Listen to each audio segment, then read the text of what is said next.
Peguem aí os fones, por favor. Vamos ver o que tem. O que Kim tem a dizer. Quem tá esperando é um tempão, hein, coitado. Tá esperando um tempão lá. Ele já mandou mensagem aqui. Ele tá em Brasília? Tá lá em Brasília. Então manda, Kim. Fala Vilela, Amanda, Guto, beleza? Todo mundo que nos assiste. Não pude estar aí hoje porque estou em Brasília, hoje é dia de sessão. Mas o que eu quero falar com vocês é um tema que está diretamente relacionado à Lei Anchoruan, que vocês com certeza vão falar muito desse projeto, né? Um tema que está relacionado é o Plano Pena Justa, que saiu essa semana, né, por parte do governo federal e também do CNJ, que é um órgão administrativo vinculado ao judiciário, presidido pelo presidente do STF, que é o Barroso.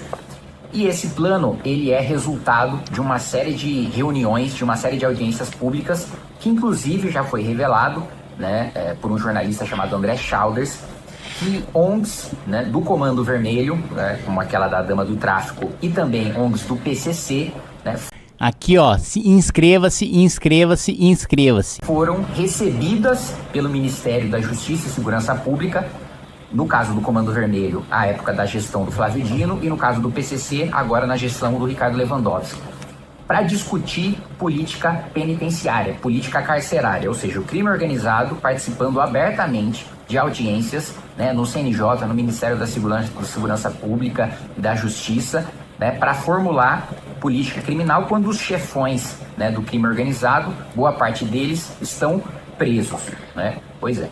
Nesse ano, coincidentemente, né, nesses últimos 2 meses, saiu uma trégua, né, entre o PCC e o Comando Vermelho para melhorar as condições dos presídios. Ou seja, eles falaram o seguinte: rapaziada, vamos parar de causar nos presídios, vamos parar de se matar, né, e fazer rebeliões e por aí vai, para a gente mostrar que os presídios estão sob controle e que mesmo se as regras forem afrouxadas, a gente vai continuar se comportando. Óbvio que isso não vai acontecer, né? E aí, o que esse plano, né, que está diretamente relacionado ao crime organizado, que é abertamente divulgado e propagado, né, por figuras como o Oruan e outros, inclusive que recebem dinheiro público, que o nosso objetivo é cortar esse financiamento público, esse plano prevê uma série de coisas, como você soltar aquelas pessoas que cometeram furto, soltar as pessoas que cometeram receptação de furto, soltar pessoas que depredaram patrimônio público ou patrimônio privado,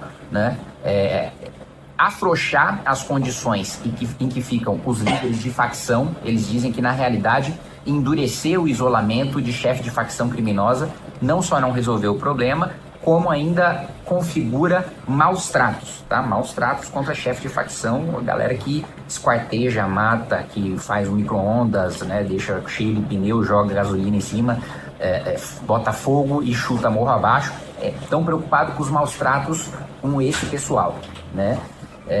Tudo isso, né, dialoga. Não é à toa que a gente recebeu tanta ameaça e tanto ataque ao apresentar o projeto de lei Anchoruan, porque isso incomoda diretamente o crime organizado. Não é à toa que a gente recebe vídeos, né, de gente armada falando que se encontrar a gente na rua nós vamos morrer. A partir do momento em que o Oruan marcou o perfil da Amanda no Instagram e todos nós começamos a receber vários ataques, a Amanda que mais começou a receber ataques por ter sido a primeira a apresentar e a pessoa responsável por ter essa ideia. Enfim, não é à toa que tudo isso aconteceu, e não é à toa que essas reuniões acontecem com o governo Lula, sai o Plano Pena Justa e que tem essa trégua entre o Comando Vermelho e o PCC. Esse programa, ele é bizarro, ele é assustador, e eu quero aqui aproveitar, parabenizar o Vilela, sei que ele recebeu premiações recentemente, né, sendo o maior podcast aí do Brasil, ascendeu e superou outros podcasts, e aproveitar a audiência do Vilela para chamar a atenção das pessoas para essa questão do Plano Pena Justa, que, para além de todos os absurdos que eu coloquei, ele é absolutamente ilegal. Por quê? Ele é um plano que não tem instrumento jurídico, não é um projeto de lei que o Executivo mandou para o Congresso Nacional, não é uma decisão judicial do Supremo para implementar, não é sequer um ato administrativo do CNJ, não. São 400 páginas que no mundo do direito não existem, né? Porque não tem decreto, não tem resolução, não tem projeto de lei, não foi debatido pelo Congresso Nacional, os legítimos representantes da sociedade, e que vai começar a gerar efeito na vida de todos nós muito em breve. Milhares e milhares de criminosos vão ser soltos por causa desse programa nos próximos meses, e a gente precisa chamar a atenção para esse tema. Valeu, gente. Um abraço.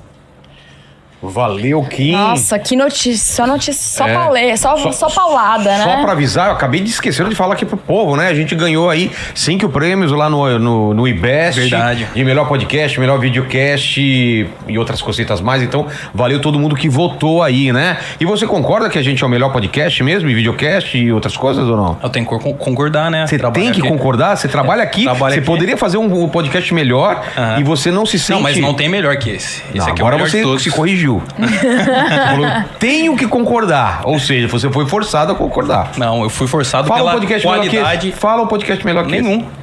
Eu pensei que você ia falar Joe Rogan. Eu ia falar isso mesmo.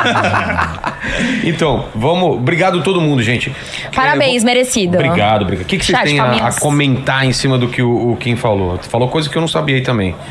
É um absurdo completo, né? Que mostra a situação da segurança pública do Brasil, que, como a Amanda pontuou muito bem, é um dos maiores problemas, quiçá o maior problema do Brasil. E é por isso que a gente tem que fazer mais e mais lei, dar mais e mais entrevista, mostrar a situação, porque parece que a população está anestesiada. A gente viu essa matéria que o Kim falou, uma matéria do Estadão, do André Chalders, que mostra que uma ONG que foi provado pela Polícia Civil, que tem ligação com o PCC, que recebia financiamento do PCC, que tinha bilhetinho dessa ONG enviando para dentro de presídio, para encontrar preso faccionado, dando andamentos de como funcionava essa ONG sendo recebida no Ministério da Justiça do Brasil e formulando políticas públicas de como o Brasil vai tratar a matéria penal, vai tratar presídio, ou seja, a galinha cuidando do galinheiro. O PCC falando, as cadeias têm que ser assim ou assado. Mesmo caso no Ministério dos Direitos Humanos, ainda com o ministro Silvio Almeida, que caiu por conta de assédio, né, encontrando e pagando passagens, diária, hospedagem para a dama do tráfico e assessores, dama do tráfico que é ligada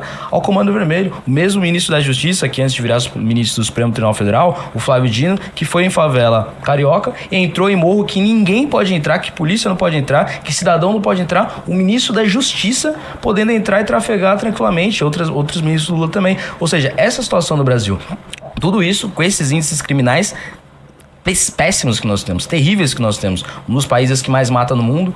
O Brasil fica liberando entre 50 mil homicídios e 60 mil homicídios por ano. Raramente abaixa disso. Morre mais gente no Brasil do que em zona de guerra. Lula cortando 700 milhões de reais do combate ao crime organizado. E a gente sabe quem vai se beneficiar quando você corta do combate ao crime organizado. Evidentemente, são essas facções.